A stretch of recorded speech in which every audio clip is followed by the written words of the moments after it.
Colonel Sophia Qureshi पर विवादित बयान देने के बाद मंत्री विजय शाह की मुश्किलें लगातार बढ़ रही हैं। एक तरफ जहां हाईकोर्ट के आदेश के बाद मंत्री के खिलाफ इंदौर के महू में केस दर्ज हुआ, तो वहीं अब हाईकोर्ट के आदेश के खिलाफ सुप्रीम कोर्ट पहुंचे मंत्री विजय शाह को सुप्रीम कोर्ट ने भी कड़ी फटकार लगाई। सुप्रीम कोर्ट ने हाईकोर्ट के आदेश पर रोक लगाने से इनकार कर दिया। उधर दूसरी तरफ विपक्ष यानी कि कांग्रेस हमलावर है। महिला कांग्रेस कार्यकर्ताओं का प्रदर्शन लगातार जारी है। तो वहीं अब बीजेपी में भी विजय शाह को मंत्री पद से हटाने की मांग हो रही है। पूर्व मुख्यमंत्री उमा भारती ने एक्स पर पोस्ट करते हुए लिखा कि विजय शाह खुद इस्तीफा दे दें या फिर उन्हें बर्खास्त किया जाए, क्योंकि असभ्य बयान शर्मिंदा कर रहा है। इनके बीच उनके मंत्री पद पर तलवार अटकी हुई है और सूत्रों की माने तो उनके इस्तीफे को लेकर आज शाम तक कोई फैसला भी आ सकता है। तो आप देखिए, ये मामला कुल मिलाकर गर्माता जा रहा है। एक तरफ तो पहले हाईकोर्ट की तरफ से कहा गया था, कल आपने देखा था कि 4 घंटे के अंदर एफआईआर दर्ज होनी चाहिए, और अब जब मंत्री विजय शाह पर एफआईआर दर्ज हो गई है तो वो राहत पाने के लिए सुप्रीम कोर्ट पहुंचे, लेकिन वहां से भी उन्हें फटकार लगी। इस्तीफा देना चाहिए स्वयं के विवेक से, अगर उनमें थोड़ी सी अगर इंसानियत और बची है। और मैं समझता हूं कि अब उनका कार्यकाल भी समय भी पूरा हो चुका है, कई बार रह लिए। और अब अगर भारतीय जनता पार्टी इस्तीफा नहीं करवा पा रही तो मतलब भारतीय जनता पार्टी के नेता कठपुतली बन गए विजय शाह के सामने। देखिए, मध्य प्रदेश सरकार द्वारा उच्च न्यायालय के निर्देश का पालन करते हुए तत्काल एफआईआर दर्ज करवाई गई और उच्च न्यायालय को सूचित भी कर दिया गया। अब इस मामले में सर्वोच्च न्यायालय या अन्य किसी जगह पर अपनी अपील करना, ये उनका अधिकार है जो उन्होंने अपने अधिकार के तहत किया। सरकार द्वारा न्यायालय के आदेश का पालन किया गया है और भविष्य में भी अगर किसी तरह के कोई निर्देश होंगे तो सरकार उनका पालन करेगी।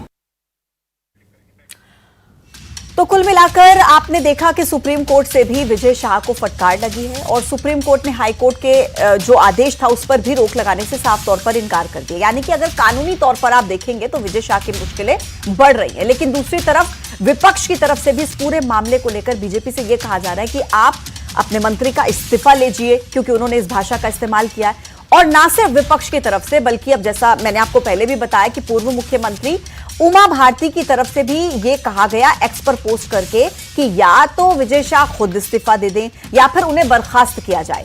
तो कुल मिलाकर कानूनी तौर पर भी मुश्किलें बढ़ रही हैं और राजनीतिक गलियारों में भी जिस तरीके से विजय शाह को घेरने की तैयारी हो रही है, मुश्किलें उनकी बढ़ती नजर आ रही हैं। तस्वीरें भी कुछ हम आपको दिखा रहे हैं। 11 मई को देखिए, कर्नल सोफिया को लेकर उन्होंने विवादित बयान दिया। हालांकि 13 मई को उन्होंने माफी भी मांगी और बीजेपी हाईकमान की तरफ से, आलाकमान की तरफ से भी उनको फटकार लगाई गई।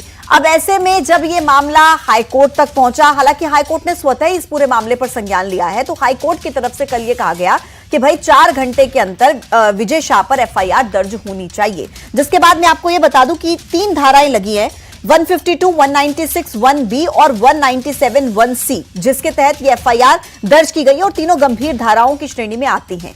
लेकिन अब देखिए, आप सुप्रीम कोर्ट जब पहुंचे विजय शाह तो इस उम्मीद के साथ पहुंचे कि वहां से उन्हें थोड़ी राहत मिलेगी, लेकिन सुप्रीम कोर्ट की तरफ से भी विजय शाह को फटकार लगाई गई और अब हाईकोर्ट की तरफ से भी यह कह दिया गया कि ये जो एफआईआर दर्ज की गई है ये महज एक खानापूर्ति है और इसके ड्राफ्ट पर हाईकोर्ट की तरफ से सवाल उठा दिए गए और कहा गया कि फिर से एफआईआर दर्ज होनी चाहिए।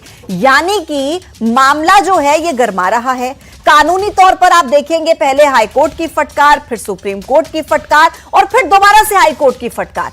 यानी कि मुश्किलें बढ़ रही हैं विजय शाह की। जो बयान उन्होंने कर्नल सोफिया कुरैशी को लेकर दिया, जिसके बाद उन्होंने बार बार आकर के क्लैरिटी दी, सफाई दी, माफी मांगी, लेकिन बावजूद इसके उनकी जो मुश्किलें हैं वो लगातार बढ़ती हुई नजर आ रही हैं। सुप्रीम कोर्ट ने देखिए विजय शाह को क्या कहा कि संवैधानिक पद पर बैठे हुए व्यक्ति को ऐसी भाषा नहीं बोलनी चाहिए और ऐसा व्यक्ति तब और जिम्मेदार हो जाता है जब देश पूरा ऐसी स्थिति से गुजर रहा हो। दरअसल सीजेआई बीआर गवई की अध्यक्षता में ये जो है पूरी सुनवाई हुई थी और उन्होंने कहा कि विजय शाह को पता होना चाहिए कि वो कह क्या रहे हैं। यानी कि मुश्किलें अभी कम नहीं हुई हैं, बुरे फंसते हुए विजय शाह जरूर नजर आ रहे हैं।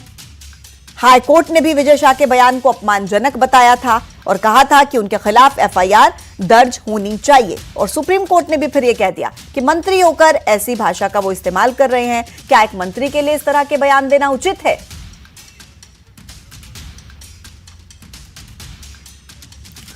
और आइए इसी मुद्दे पर चर्चा करेंगे। मेरे साथ मेहमानों का पैनल